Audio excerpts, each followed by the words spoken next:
Actually 8 March का स्थापन झाला हेच आपल्याला माहीत नाही आहे. पण तुम्ही जेव्हा प्रायव्हेट जॉब करत होता ते सोडले, जेव्हा तुम्ही प्रत्यक्ष पहिलं काम जेव्हा तुम्हाला आलं ते कोणतं काम होतं आणि तो अनुभव काय होता एकदा? मी महिला म्हणून हा आता ॲक्च्युली माझ्यासाठी खूप मोठा टास्क होता, कारण everybody there is a male ego.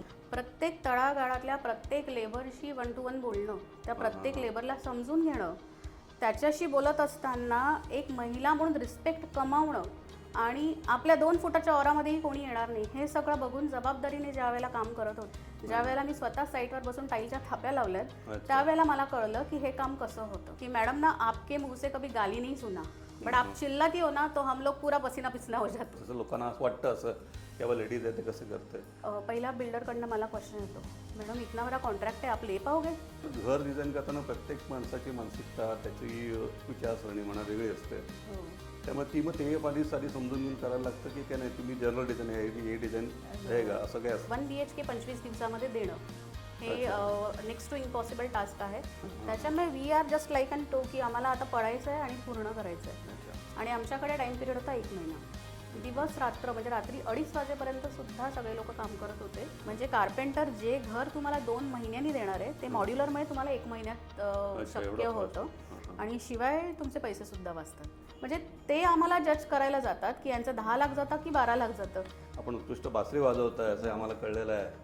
अरे बापरे, हे एवढे मोठे व्यक्ती आहेत, ह्यांच्याकडे आपण कसं जायचं हे आपल्याला घेणार पण नाहीत, कारण आपल्याला त्या बासरीचा ब पण माहिती नाही अजून. नमस्कार, आज आहे 8 मार्च जागतिक महिला दिन आणि या निमित्ताने आपल्या स्टुडिओमध्ये आलेल्या आहेत रुपाली तेलवणे मॅडम, की ज्या स्वतः एक इंटिरियर डिझायनर आहेत. उत्कृष्टपैकी जवळपास 500च्या वरती प्रोजेक्टवर त्यांनी काम केलेलं आहे. रेसिडेन्शियल प्रोजेक्ट असतील, कमर्शियल असतील, सर्वचे काम केलेलं आहे. याशिवाय त्यांना शास्त्रीय संगीताची आवड आहे, कलेची आवड आहे, त्या उत्तम बासरी वादक आहेत. आज आपण जाणून घ्या त्यांच्याकडनं एक महिला उद्योजक आणि म्हणजे त्यांची कला तर जपताना त्यांनी महिला उद्योजक म्हणजे कसा त्यांचा प्रवास झाला, काय केलं आणि या क्षेत्रात येणाऱ्या इतर महिलांसाठी त्या काय संदेश देऊ शकतात हे आपण जाणून घेऊया. नमस्कार रुपाली मॅडम. नमस्कार. नमस्कार. मला सांगा, तुम्ही जे तुमचं इंटिरियर तुमचा आवडता फील्ड आहे, त्यात तुम्ही करिअर केलेलं आहे, या इंटिरियर डिझाईनच्या क्षेत्रात तुम्ही कशा काय आलात, म्हणजे काय नक्की? नाही, कसं आहे, इंटिरियर डिझायनिंगच्या क्षेत्रामध्ये येत असताना वडिलोपार्जित जो वारसा होता तो वारसा घेऊन मी आले. आमची 3 पिढ्यांपासून सॉमिल म्हणजे सागाच्या लाकडांची सॉमिल आहे वाडा या ठिकाणी. आणि तिथे आम्ही लाकूड पहिल्यापासून पाहत आलोय, म्हणजे ऐनाचं लाकूड, खैराचं लाकूड. तर ते खेळत त्या लाकडामध्ये खेळत खेळत मी मोठी झाले. पण मला असं कधीही वाटलं नव्हतं की मी इंटिरियर क्षेत्रामध्ये स्वतःचं करिअर करेल आणि बिझनेस घडवेल. कारण जनरली ज्या वेळेला लग्न झालं वगैरे त्यावेळेला छान मार्क्स होते, त्यामुळे एव्हरीबडी सेज की अगं तू छान मार्क्स आहे, CS वगैरे कर किंवा जॉब कर, बिझनेस स्टार्ट करेल, हे मला कधीच वाटलं नव्हतं. पण बाय फ्लुक माझ्या मिस्टरांना माझी आवड कळली कलेच्या क्षेत्रातली आणि त्यांनी मला इंटिरियरसाठी पुन्हा काही कोर्सेस जॉईन कर म्हणून आफ्टर मॅरेज मी इंटिरियरचे कोर्सेस जॉईन केले, इतकं शिक्षण होऊन सुद्धा. आणि त्यानंतर मी इंटिरियर्समध्ये जॉब केले. जॉब करत असताना एक लक्षात आलं की जे एका आर्टिस्टला जे सॅटिस्फॅक्शन हवं आहे ते जॉबमध्ये नाही मिळत.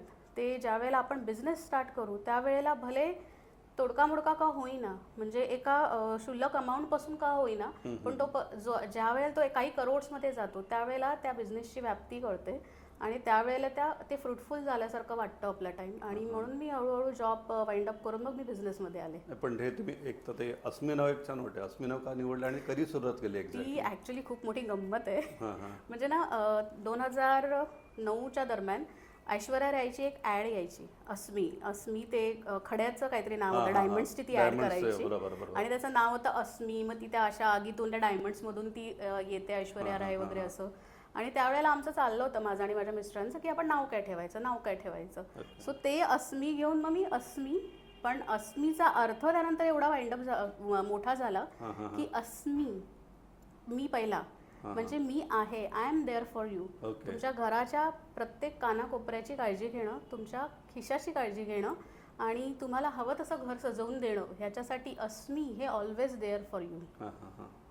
पण तुम्ही जेव्हा प्रायव्हेट जॉब करत होता ते सोडले, जेव्हा तुम्ही प्रत्यक्ष पहिलं काम जेव्हा तुम्हाला आलं ते कोणतं काम होतं, तो अनुभव काय होता एकदा? हां, ते ॲक्च्युली तो फर्स्ट जॉब आला तो असंच 2 BHKचं एक घर होतं.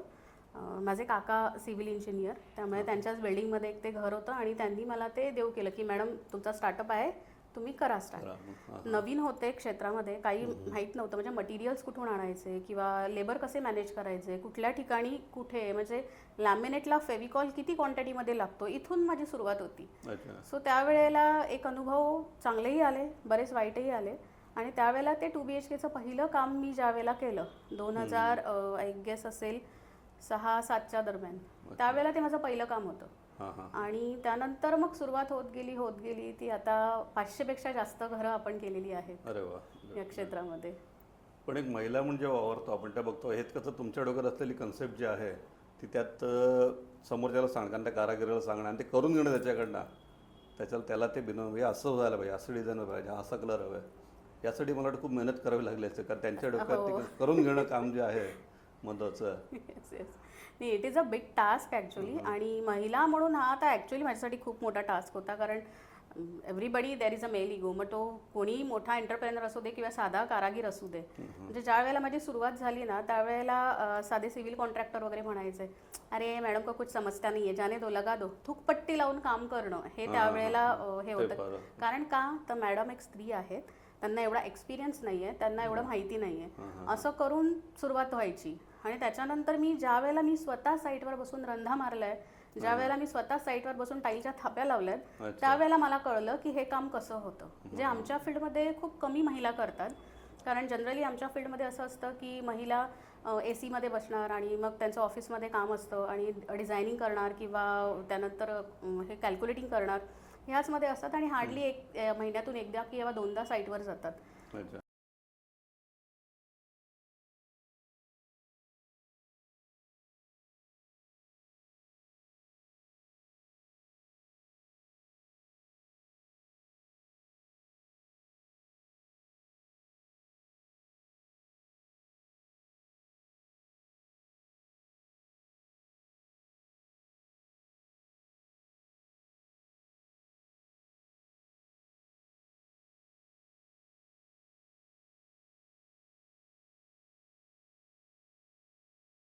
अच्छा. कारण माझी तीच एक खासियत आहे ॲक्च्युली, ते सगळेच अप्रिशिएट करतात की मी आमच्या फील्डमध्ये असं अपशब्द वापरणं हे खूप कॉमन आहे. पण मी आजपर्यंत कधीच अपशब्द वापरला नाही. पण माझा आवाज चढला की समजायचं झालं आता आपलं काही खरं नाही. पण हे एक्सपिरियन्सनी येत गेलं आणि असे चांगले आणि वाईट अनुभव खूप आले मला बीइंग अ महिला एंटरप्रेनर.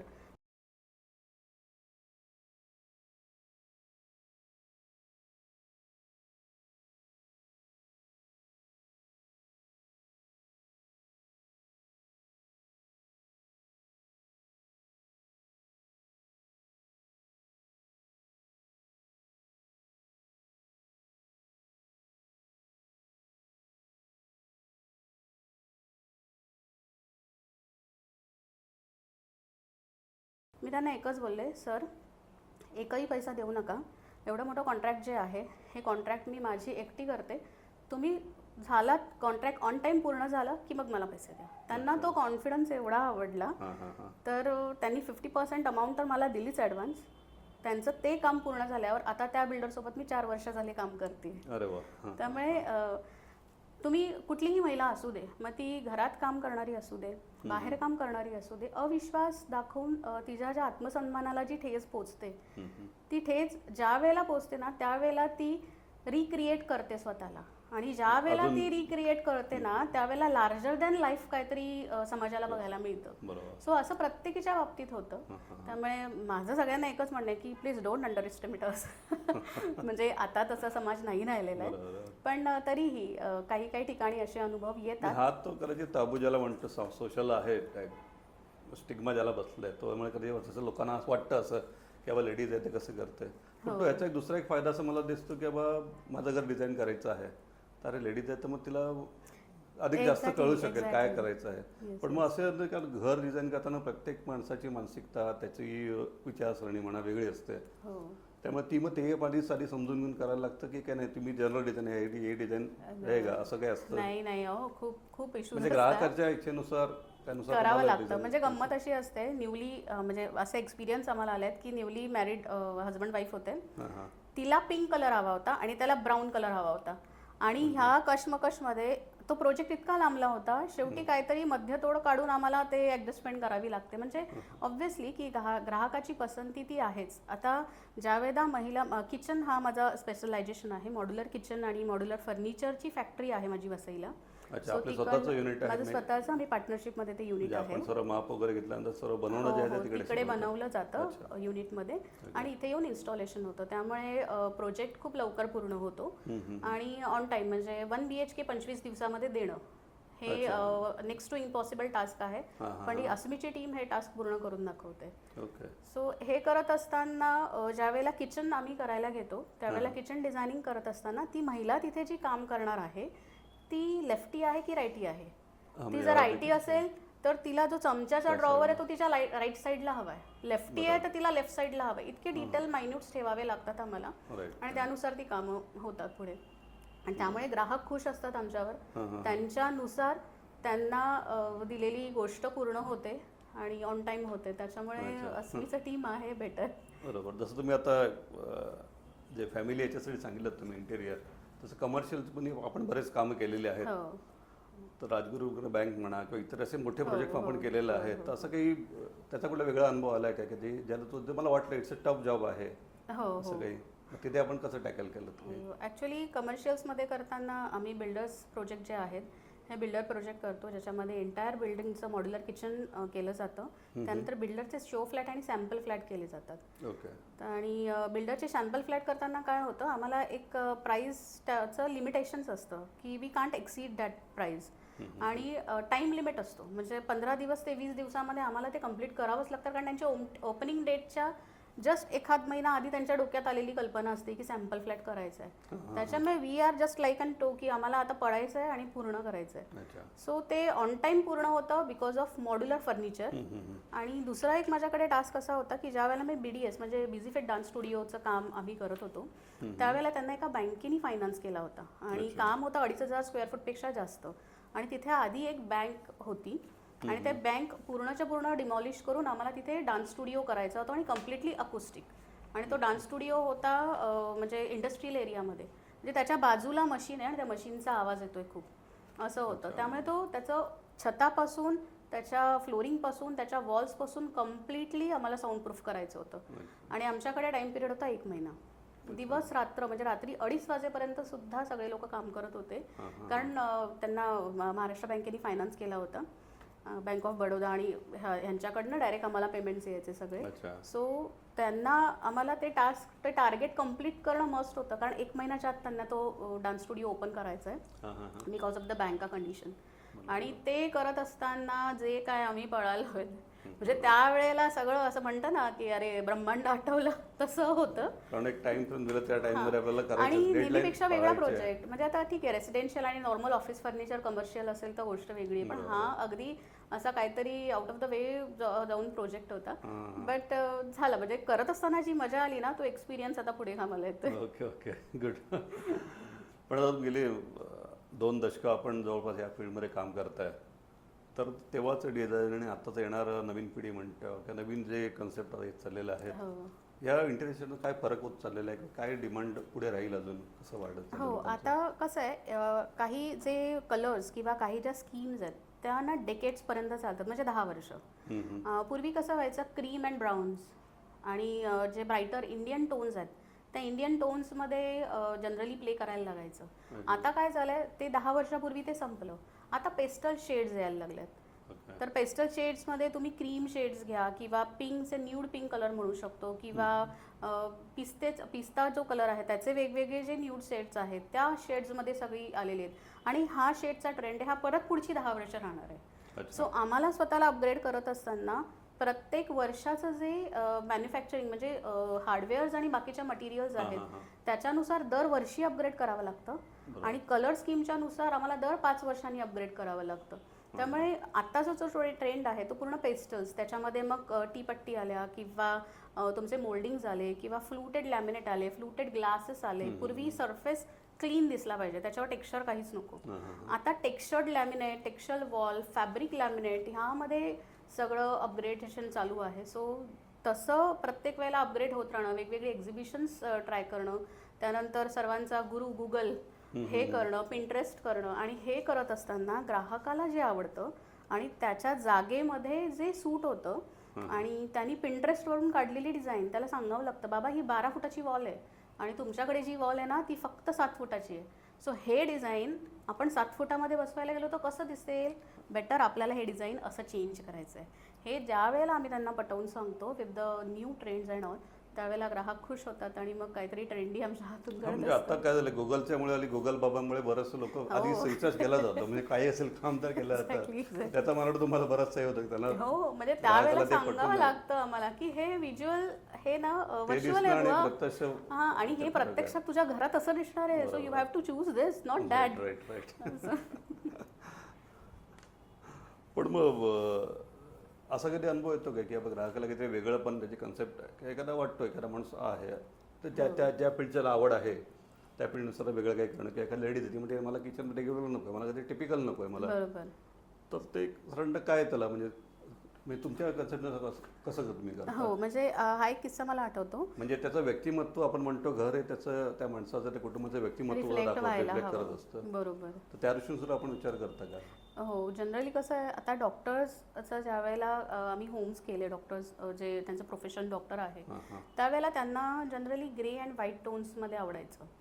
पण त्यांना ग्रे आणि व्हाईट टोन्स किंवा लाईट ब्लू ह्या शेड्समध्ये, कारण त्यांची पर्सनॅलिटी सोबर आणि डिसेंट असते. They are not going to very vibrant colour. पण त्यांची मुलगी किंवा बायको आहे किंवा बहीण आहे तर त्यांना काहीतरी व्हायब्रंट कलर हवं असतं. मग त्यावेळेला आम्ही जे फिक्स एलिमेंट आहेत जसे लॅमिनेट्स किंवा वॉलचे कलर्स जे आपण 10 ते 12 वर्षातून किंवा 8-9 वर्षातून एकदा चेंज करू फार फार तर, ते कलर्स आम्ही सोबत ठेवतो. त्याला आम्ही काही जास्त हे करायला जात नाही बिकॉज ऑफ हिज पर्सनॅलिटी. आणि जे फॅब्रिक आहेत जसं कर्टन्स आहेत किंवा सोफा आहेत, सोफ्याचे पिलोज आहेत, त्या फॅब्रिक्समध्ये मग आम्ही कलर व्हेरिएशन देतो. म्हणजे दोघांचा मेळ घालून सुद्धा आपल्याला काम करता येतं. आणि हे करत असताना एकदा आम्हाला खूप वियर्ड हे आली होती की हिरानंदानी मेडोजमध्ये त्यांचा 2 BHK होता. पण that lady want island kitchen, म्हणजे सेंट्रलाइज किचन असतं ना तसं किचन त्यांना हवं होतं. मी त्यांना म्हटलं तुमचं 2 BHK आहे, it's not a big area की I can give you a island kitchen. तर ते म्हणाले की नाही मला पाहिजे मॅडम, म्हणून तर मी तुमच्याकडे आले. म्हटलं ठीक आहे. आम्ही मधली वॉल तोडून हॉल आणि किचन एकत्र करून मध्ये त्यांना आयलँड किचन करून दिलं आणि तो आमचा युनिक फ्लॅट झाला. आणि त्याच्यामध्ये बऱ्याच इंटिरियर्सवाल्यांनी त्यांना सांगितलेलं की तुम्हाला जसं करायचं आहे तर तुम्हाला तुमचं एक कॉमन बेडरूम जे आहे ते तुम्हाला कॉम्प्रोमाइज करावं लागेल. आणि that lady was not ready that time. So आम्ही त्या ॲडजस्टमेंट त्यांना करून दिल्या की आयलँड किचन झालं, लिव्हिंग रूम झालं. ज्या वेळेला तुम्हाला लिव्हिंग रूम आणि किचन सेपरेट हवं आहे so there is a partition in between living room and kitchen. तुमचं ते सेपरेट होईल, आयलँड किचन होईल आणि शिवाय तुमचं कॉमन बेडरूम आणि मास्टर बेडरूम दोन्ही इंटॅक्ट राहतील. अच्छा, म्हणजे एका ह्याच्यात तुम्ही 2 पक्षी मारतो असं म्हणतो आपण. त्यामुळे कसं ग्राहकांना जसं आवडतं त्या पद्धतीने देणं आवश्यक आहे. राईट. मॅडम, इंटिरियर बद्दल आपण सांगत होता की इंटिरियर डिझायनिंग करताना एक अनेक ग्राहकांच्या मनात कॉमन, अगदी आमच्यात म्हणत प्रश्न की कॉस्टिंग काय पडेल, खूप किंमत जाते, करावं की नाही इंटिरियर, हा एक प्रश्न येतो. आणि त्याच्याबरोबर सोबत मला दुसरं कसं शंका येते की आता म्हणजे हल्ली बऱ्याच ठिकाणी बसतो मी कॉम्पॅक्ट 1 BHK, कॉम्पॅक्ट 2 BHK, छोटे म्हणजे मुंबईतल्या काय इथल्या किमती ज्या झालेल्या आहेत त्यामुळे बिल्डर काय करतो कमी जागेत सुद्धा त्याला द्यायचा प्रयत्न करतोय. मग अशा ठिकाणी ग्राहकाची इच्छा असते मला हवं आहे किचन मोठं, मला हवं आहे बेडरूम व्यवस्थित छान, हॉल व्यवस्थित हवं आहे. पण अशा ठिकाणी काय करता आणि कॉस्टिंगबद्दल थोडंसं आयडिया दिलं तर बरं होईल की नक्की कॉस्टिंग काय जाऊ शकतं. कारण ती सगळ्यांच्या मनात, अनेकांच्या मनात प्रश्न आहे की बाबा शेवटी पैसा महत्वाचा, पैसा कितीला भरायला लागणार आहे मला. खरंय. नाही, कसं असतं जनरली या बाबतीत ज्या वेळेला इंटिरियर हा सेगमेंट सगळीकडे आला त्यावेळेला लोकांच्या मनात एकच झालं, बापरे इंटिरियर म्हणजे खूप महाग, खूप पैसे घेतात त्यांच्याकडे नको. पण बेसिकली इंटिरियर म्हणजे काय की तुम्ही काय मटेरियल वापरता, कुठलं घरातलं काम करताना क्लायंटच्या बजेटनुसार तुम्ही काय मटेरियल वापरता त्यावरती सगळी कॉस्ट डिपेंड असते. म्हणजे लक्झरियस इंटिरियर्समध्ये जर तुम्ही इटालियन टाईल वापरता तर ऑब्व्हियसली ती कॉस्ट जी आहे ती काही लाखांच्या घरात जाईल. पण आपलं जे बजेटेड होम्स आहेत त्याच्यामध्ये आपण 2x2 विट्रीफाईड वापरतो टाईल, तर ती माझ्या मते 45-48 रुपीज पर स्क्वेअर फूटच्या वर जात नाही. त्याच्यामुळे तिथे आपल्याला कॉस्टिंग कमी करता येतं. सो एक्झॅक्टली क्लायंटला काय हवं आहे, म्हणजे जिकडे त्याची ऐपत इटालियन पे करायची आहे तिथे आपण त्याला विट्रीफाईड टाईल घे म्हणून सांगू शकत नाही, अँड वाईस वर्सा. सेम मटेरियल्स की हे तर आपण मटेरियलमध्ये म्हणतो, काही ठिकाणी लेबर कॉस्ट ही कमी कुठे करता येते तर मॉड्युलरमध्ये लेबर कॉस्ट ही नगण्य होते, म्हणजे काही ₹100 स्क्वेअर फूट प्रमाणेच फक्त लेबर कॉस्ट जाते मॉड्युलरमध्ये. पण ते करत असताना जनरली लोकांमध्ये हे हाईप झाले की मॉड्युलर म्हणजे महाग, पण ॲक्च्युली मॉड्युलर म्हणजे महाग नाही. तुमचा वेळ वाचतो, तुमचा पैसा वाचतो आणि तुमची लेबर कॉस्ट सेव्ह होते. म्हणजे कार्पेंटर जे घर तुम्हाला 2 महिन्यांनी देणार आहे ते मॉड्युलरमुळे तुम्हाला 1 महिन्यात शक्य होतं आणि शिवाय तुमचे पैसे सुद्धा वाचतात. तिसरा जो विषय झाला की तुम्हाला एक्झॅक्टली काय बनवायचं आहे, की जसं आता आपलं किचन चालू आहे किंवा आपण एखादं प्रोजेक्ट करतोय आणि त्या प्रोजेक्टमध्ये क्लायंटचं बजेट XYZ आहे. सो त्या क्लायंटच्या बजेटला घेऊन तुम्ही क्लायंटला काय बेस्ट येऊ शकताय. म्हणजे क्लायंट जर म्हणतात की मला वॉलवर मोल्डिंग हव्यात, पण मोल्डिंग करत असताना लक्झरियस सेक्शनमध्ये आपण त्याला MDFचं पॅनलिंग करून मग वर मोल्डिंग आणि मग त्याला डिको पेंट करतो. पण क्लायंटला तीच कन्सेप्ट त्याच्या बजेटमध्ये हवी आहे, तर नॉर्मल PVC मोल्डिंग्स येतात, त्या PVC मोल्डिंग डायरेक्टली वॉलवर स्टिक होतात किंवा नेल होतात आणि त्याच्यावरून आपला साधा पेंट मारायचा असतो जो घराला कलर देणार असतो. तो लुक तोच येतो, डिफरन्स वेगळा असतो थोडा लुक वाईज. ऑब्व्हियसली लक्झरियस आणि या सेगमेंटमध्ये डिफरंट वेगळं असतं, पण कन्सेप्ट तीच जाते ना. हे जर इंटिरियर्समध्ये प्रत्येकाला जर समजलं तर मला नाही वाटत इंटिरियर खूप कॉस्टली जाईल, कारण आमच्याकडे तर 1 BHK 5 lakhs इथून आपलं इंटिरियर स्टार्ट होतं आणि देन 2 BHK 3 BHK आणि नंतर मग 40-50 लाखापर्यंतच्या पण इंटिरियर्स आपण करतो. म्हणजे ग्राहकाच्या आवड आणि गरजेनुसार म्हणजे चूक काय होते माहिती आहे का तुम्हाला, की ग्राहक सांगतात की याचं बजेट काय ते तुम्ही सांगा. ज्यावेळेला आम्ही ग्राहकांना म्हणतो की तुमचं बजेट काय ते आधी आम्हाला कळू दे. We all have that capacities की तुमच्या बजेटमध्ये तुमचं बजेट 4.5 लाखाचं आहे, 3 लाखाचं आहे, हरकत नाही, आम्ही तुम्हाला 3 लाखामध्ये चांगलं इंटिरियर करून देऊ. आय विल सजेस्ट यू की कुठले मटेरियल्स वापरले पाहिजेत, कुठल्या ठिकाणी वापरले पाहिजेत. पण क्लायंट आम्हाला क्रॉस क्वेश्चनिंग ज्या वेळेला करतात, नाही तुम्ही बसून द्या, तुमचं बजेट काय जाईल ते, म्हणजे ते आम्हाला जज करायला जातात की यांचं 10 लाख जातं की 12 लाख जातं. पण ऍक्च्युली तो क्वेश्चनच नसतो. तुमचं बजेट काय हे आम्हाला कळू दे, आम्ही तुमच्या बजेटमध्ये काम करून देऊ. म्हणजे हा एक सिम्पल क्वेश्चन असतो. आणि दुसरं तुम्ही म्हणालात की कॉम्पॅक्ट इंटिरियर्स, जे आता कॉम्पॅक्ट घरं जी आहेत त्याच्यामध्ये कॉम्पॅक्ट इंटिरियर्स कसं करायचं. सो त्यामध्ये ना हिडन स्टोरेजेस असतात बरेचसे बिल्डर्सनी दिलेले असे कोपरे वगैरे असतात की तिथे आपण जसं ड्राय बाल्कनी आहे किंवा जसं किचनचा एरिया आहे तिथे आपल्याला बरेचसे पाईप्स वगैरे गेलेले असतात बिल्डर्सचे. ती बिल्डर्स म्हणतात तिथे काही करू नका, हरकत नाही, तिथे ट्रॅपडोअर बनवून आपण छोटंसं एखादं स्टोरेज करू शकतो. किचन्समध्ये अननेसेसरी विड्थ वाढून स्टोरेज वाढवायची गरजच नसेल. 12 इंचाचा डबा आहे तर 12 इंचाचं स्टोरेज बनवा, 15 इंचाचं स्टोरेज बनवायची गरज नाही आहे. सो त्यामुळे काय होतं, तुमचं कॉम्पॅक्ट घर तसं कॉम्पॅक्ट इंटिरियर बनत जातं आणि तुम्हाला जेवढे स्टोरेजेस हवेत त्या तेवढ्या स्टोरेजेसमध्ये तसं बनत जातं. म्हणजे कुठेही कॉम्पॅक्ट घर असलं तरी स्टोरेज आपल्याला काही कॉम्प्रोमाइज नाही करावं लागत. इंटिरियर तुमच्या घरानुसार साईजनुसार इंटिरियर करता येऊ शकतं. कारण इंटिरियर आणि ही कलाच अशी आहे ना की ती व्यक्ती परत्वे चेंज होणारी कला आहे आणि तशी ती घरा परत्वे सुद्धा चेंज होणारी कला आहे. या कलावरूनच मला म्हणजे असं म्हणणं आहे की तुम्ही इंटिरियर डिझायनिंग साहजिक कलाच आहे ती, कारण एखादं रॉ घर जे आहे किंवा ऑफिस ते डिझाईन करणं ही कला आहे. मग तुम्ही स्वतः देखील एक उत्कृष्ट कलेच्या ज्याला म्हणतो पुजारी आहात, आपण उत्कृष्ट बासरी वाजवताय असं आम्हाला कळलेलं आहे. तर त्याबद्दल सांगा ना, याबद्दल आवड तुम्ही कशी आहे काही? बासरीची आवड ॲक्च्युली सुरू झाली म्हणजे अध्यात्मातून मी संगीताकडे वळले असं म्हणणं योग्य ठरेल. भगवद्गीतेसाठी ज्या वेळेला मी पुण्याला आमच्या ताई आहेत त्यांच्याकडे जाऊन मी धडे घेत होते. 3 वर्ष मी त्यांच्याकडे, दयानंद सरस्वतीजींच्या त्या शिष्य आहेत, त्यांच्याकडे 3 वर्ष मी भगवद्गीतेचे धडे घेतले. त्यावेळेला कळलं की कृष्णाने एक वाद्य हातात घेतलं तर ते वाद्य नक्की कसं आहे, काय आहे, एवढं जीव ओतून फुंकरीतून एखादं वाद्य कसं वाजू शकतं, आपल्या श्वासातून फुलते ना बासरी, ते कसं वाजू शकतं, याच्यासाठी मी खूप सर्च केलं वगैरे. गुरुजींचं नाव वगैरे आलं, पंडित हरिप्रसाद चौरासियाजी. आणि हे करत असताना मला गुगलवर पंडित विवेक सोनार जे माझे गुरु आहेत त्यांचं नाव मला दिसलं, त्यांचे क्लासेस दिसले. मी म्हटलं अरे बापरे, हे एवढे मोठे व्यक्ती आहेत, ह्यांच्याकडे आपण कसं जायचं, हे आपल्याला घेणार पण नाहीत कारण आपल्याला त्या बासरीचा पण माहिती नाही अजून. आणि तरी पण मी हिंमत केली आणि गेले त्यांच्याकडे. सो मी त्यांना विचारलं कुठे येऊ सर, मी तुमचं कुठे, मला अपेक्षित होतं की असं छान AC हॉल वगैरे असेल आणि तिथे त्यांचा क्लास असेल. आमचा क्लास होता TMCच्या एका स्कूलमध्ये ग्राउंड फ्लोअरला. अच्छा. सतरंजा टाकून मुलं बसली होती. इतकं कम्फर्टेबल ते हे सगळं होतं. आणि तेव्हा मला कळलं की आपल्याला काहीही नाही झालं ना तरी सर आपल्याला सगळं शिकवणार. अच्छा. आणि तिथून माझी कलेची सुरुवात झाली. ओके. आणि मग बासरीचे धडे गिरवले गेले. किती वर्ष वाजवते आपण तरी बासरी? मी 10 वर्ष झाले अरे वा. करते. आणि मग त्यानंतर मग पंडित हरिप्रसाद चौरासियाजी यांच्यासोबतचं सगळं बोलणं आणि या सगळ्या गोष्टी त्यांनी सांगितलेल्या काही म्हणजे ती ना एक शाळा आहे. म्हणजे तिथे फक्त बासरीचे धडे नाही गिरवले जात किंवा फक्त बासरी आम्ही शिकत नाही. आम्हाला अख्ख्या जीवनाचं ज्ञान मिळतं. म्हणजे मी तर कधी म्हणेन की सर तुम्ही पुनर्जन्म पण आठवून देणार की काय आम्हाला. म्हणजे इतकं डेप्थ असतं त्या याच्यामध्ये.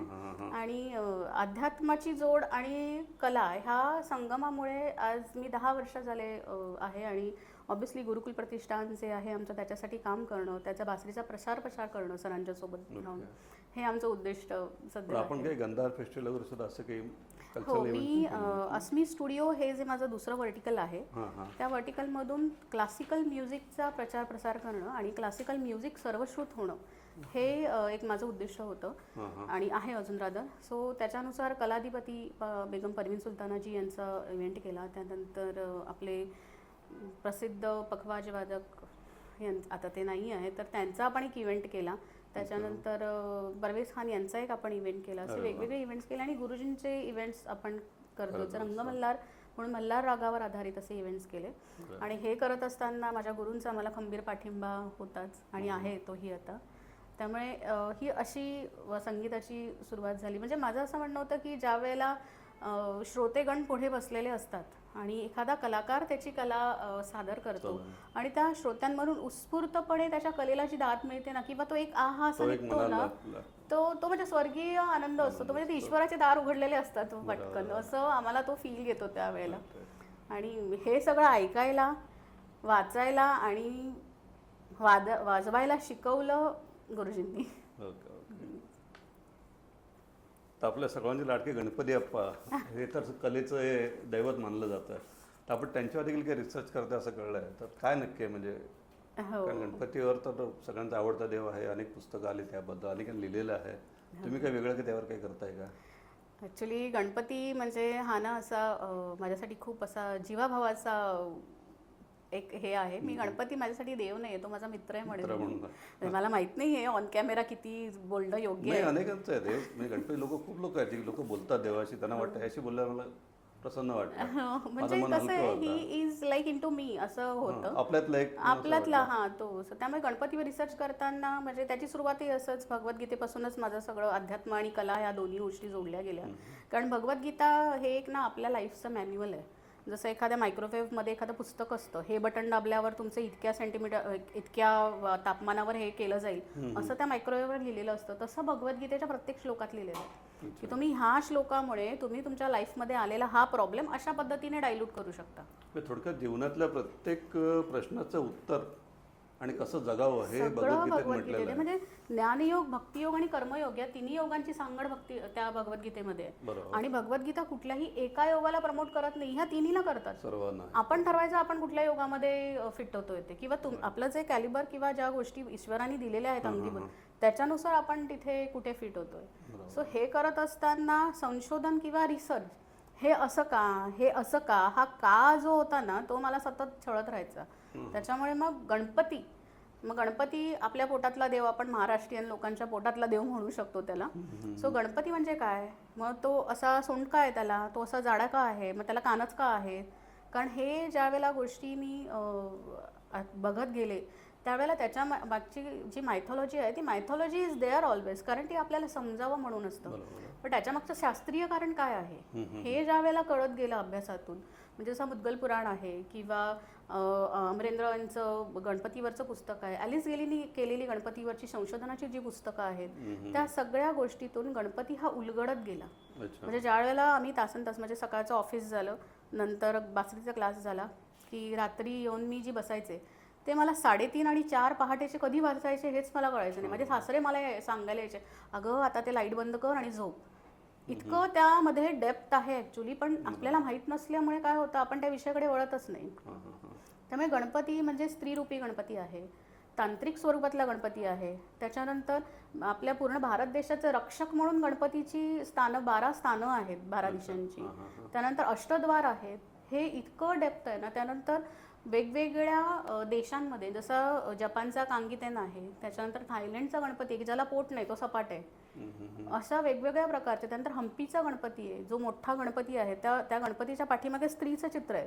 याचा अर्थ पार्वतीने गणपतीला मांडीवर घेतलंय आणि तो एवढा विशाल काय आहे की ती बिचारी पार्वतीत झाकून गेली, पण तरीही ती मांडीवर घेऊन बसली आहे बाळाला. असं ते चित्र आहे, शिल्प आहे. सो ह्याचा अभ्यास करत करत ना मी गणपतीच्या म्हणजे असं म्हणणार नाही अजून हा अभ्यास पूर्ण झाला आहे, मला नाही वाटत पूर्ण होईल.